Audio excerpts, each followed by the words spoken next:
Thank you very much, Mr. Chairman. And Mr. Secretary, thank you for being with us today. My first question is specific to Afghan allies. And for those of us who have been working directly with people on the ground trying to get folks out, as I know you have, it's been a really challenging time.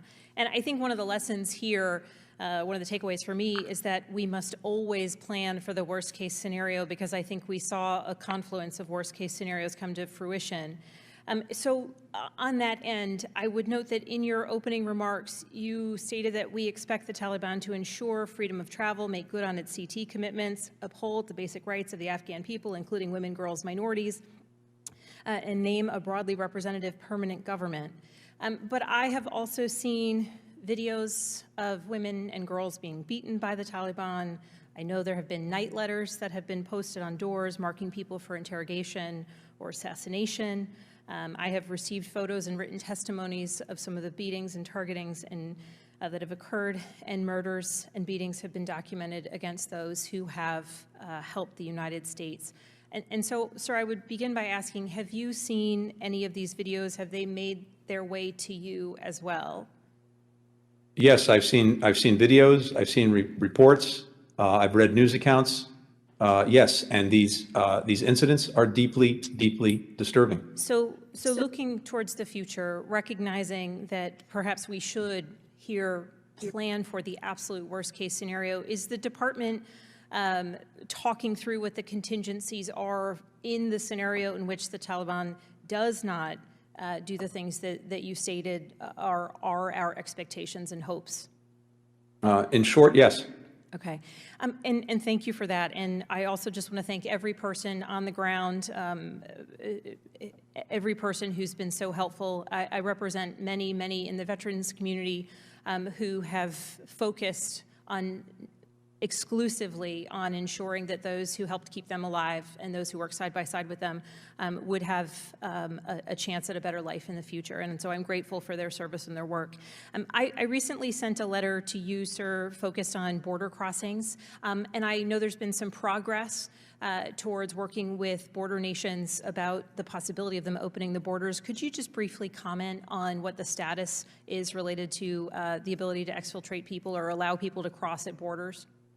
Yes, thank you. And I saw the letter, and I thank you for it.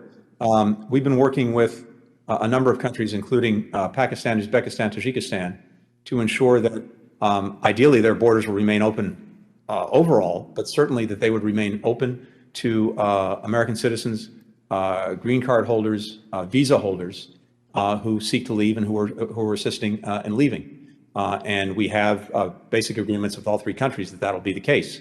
And so the work now is to be able to see people start, as we saw last week with the flights that left Kabul for Qatar, that start to happen.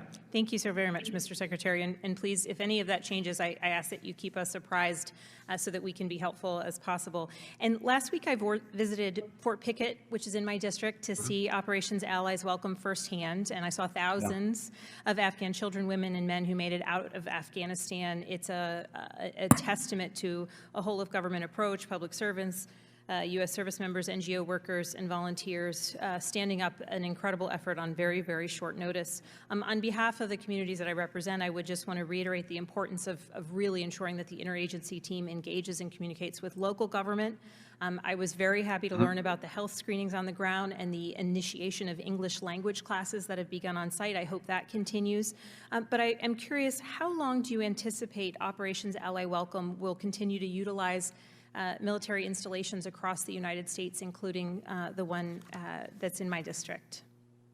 Well, thank you, and I'm really grateful for that support, the engagement of the community. It makes all the difference, and I want to make sure too, like you, that we have the right connectivity, that we're talking and coordinating with the local community. We have to make sure that we have the ability to put people into the resettlement process with resettlement agencies across the United States.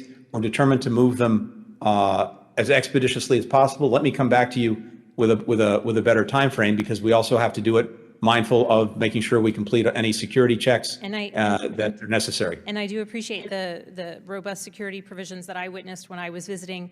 I have run out of time, though I have many more questions. I appreciate your time, Mr. Secretary. I yield back.